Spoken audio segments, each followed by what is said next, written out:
कुरान करीम में है वल काज़िमीनल गैज़ वल आफ़ीना अनिन नास, गुस्सा को पीने वाले बनो, लोगों को माफ करने वाले बनो, दरगुजर करने वाले बनो।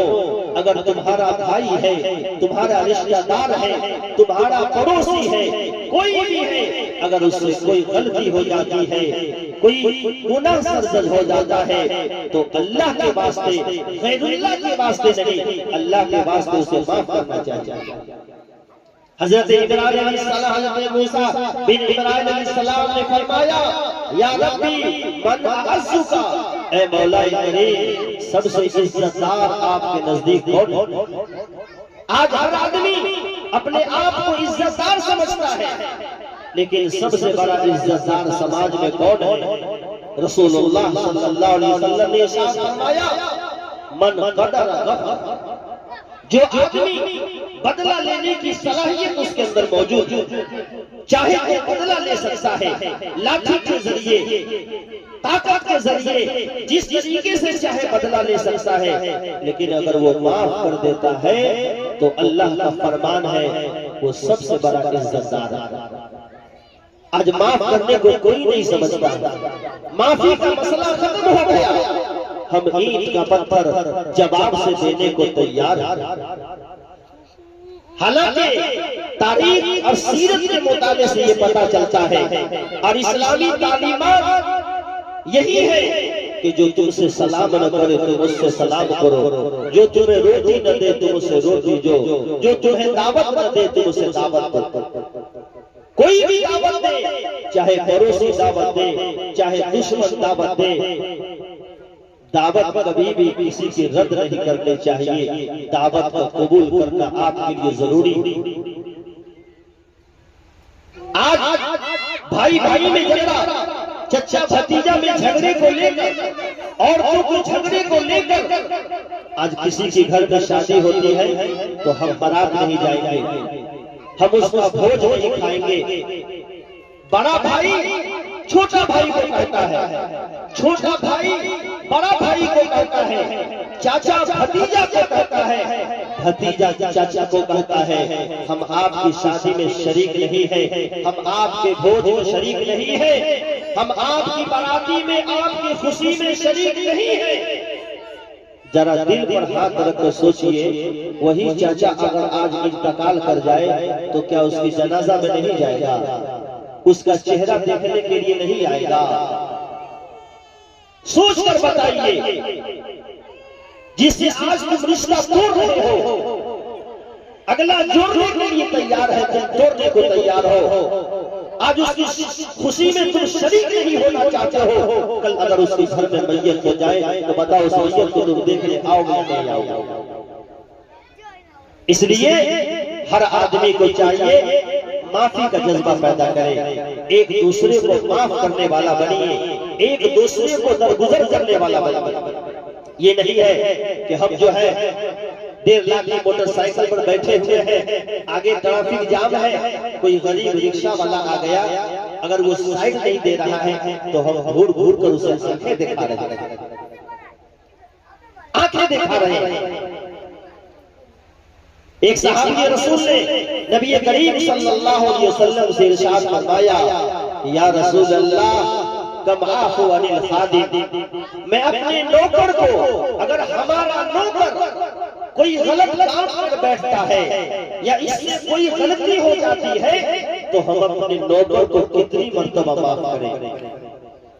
एक मर्तबा पूछा आपने कोई जवाब नहीं दिया, दूसरी मर्तबा पूछा आपने जवाब नहीं दिया, तीसरी मर्तबा उसने फिर पूछा या रसूल अल्लाह हमारा नौकर, हमारा खादिम अगर कोई गलती कर बैठता है तो बताइए हम इसे कितनी मर्तबा माफ करें? रसूलुल्लाह सल्लल्लाहु अलैहि वसल्लम ने इरशाद फरमाया कुल्ल यौमिन 70 मर्रा, हर रोज 70 मर्तबा इसे माफ करो। तो एक नौकर, एक गुलाम, एक खादिम जिससे अगर 70 मर्तबा दिन भर में गलती हो जाए तो रसूलुल्लाह सल्लल्लाहु अलैहि वसल्लम ने फरमाया कि दिन में 70 मर्तबा नौकर की गलती को माफ करो। जब नबी करीम सल्लल्लाहु अलैहि वसल्लम ने एक नौकर की गलती को दीन में 70 मरतबा माफ करने की तालीम दी है, आज एक भाई दूसरे भाई की एक गलती को माफ करने को तैयार नहीं है। बेटा बाप की एक गलती माफ करने को तैयार नहीं है। बीवी शौहर ने बीवी की एक गलती को माफ करने के लिए तैयार नहीं है। एक पड़ोसी दूसरे पड़ोसी की गलती को माफ करने के लिए तैयार नहीं है। इसीलिए तो जिंदगी अजीरत बन चुकी है और जिंदगी में सब कुछ होते हुए जिंदगी में न अमन है, न चैन है, न सुकून।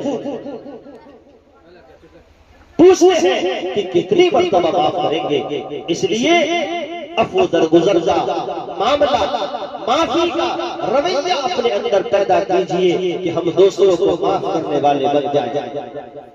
अगर हर आदमी एक दूसरे की गलती को माफ करने वाला बन जाएगा तो खुदा की कसम ये समाज इतना खूबसूरत हो जाएगा, ये समाज इतना अच्छा हो जाएगा कि हर इंसान इस समाज की फिजा के अंदर मैं समझता हूँ कि राहत की सांस ले सकता है।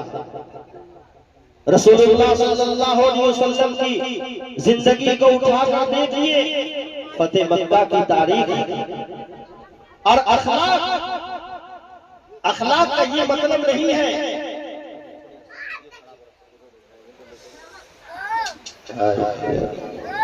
बीच में डिस्टर्ब चले आता है। रसूलुल्लाह सल्लल्लाहु अलैहि वसल्लम ने फरमाया मैं अखलाक की तकमील के लिए इस दुनिया में भेजा गया हूं। अगर हम घर के अंदर रहते हैं तो घर में रहने का क्या अखलाक है? घर को साफ सुथरा रखा जाए, बच्चों को बेहतरीन तरीके से देख रेख किया जाए, बीवी के साथ हमारा हुस्न सुलूक का रवैया हो। आज की तारीख में आमतौर से बहुत से ऐसे शौहर मिलेंगे जो बज़ाहिर में घर में हीरो होते हैं और बाहर में जीरो होते हैं। बहुत से बाहर में हीरो होते हैं और घर के अंदर बिल्कुल जीरो होते हैं, बेजा अपनी बीवियों को मारते हैं। ऐसे शौहरों को चाहिए बीवी के साथ हुस्न सुलूक का मुजाहिरा यही है कि बीवी के साथ उसके हर दुख में, हर मुसीबत में उसका साथ दे। लेकिन आज की तारीख में समाज में नजर उठाकर देख लीजिए, बेशुमार ऐसे शौहर मिलेंगे जो अपनी बीवी के हक में दरिंदा होते हैं, जो अपनी बीवी के हक में जालिम होते हैं। ऐसे शौहरों को सोचना चाहिए कि जब हम बाल बच्चों के सामने, रिश्तेदारों के सामने, पड़ोसियों के सामने अपनी बीवी को डांटेंगे, मारेंगे, इस खातून ने फकत अपने शौहर के सहारे अपने रिश्तेदारों को, अपने माँ बाप की मोहब्बत को छोड़ एक अजनबी माहौल में जिंदगी गुजारना इस खातून ने पसंद किया।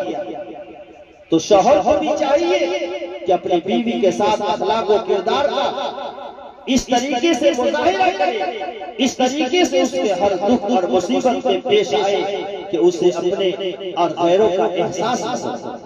लेकिन आज बड़ी कमी है समाज के अंदर। बेशुमार ऐसे शौहर मिलेंगे जो बाज़ाब्ता माँ बाप का नाफरमान बनकर आपसी प्यार और मोहब्बत की बुनियाद पर रिश्ता करते हैं और 2-4 साल गुजरते गुजरते वो औरतों से नफरत करने लगते हैं, वो खातून उसे अच्छी नहीं लगती। इसलिए शौहरों को चाहिए कि अपने बीवियों के साथ कुछ नजरअंदाज करके, कुछ सह करके, कुछ बर्दाश्त करके एक दूसरे की गलतियों को माफ करते रहेंगे, एक दूसरे की गलतियों को नजरअंदाज करते रहेंगे, ये घर आपका एक जन्नत नुमा बाग बन जाएगा।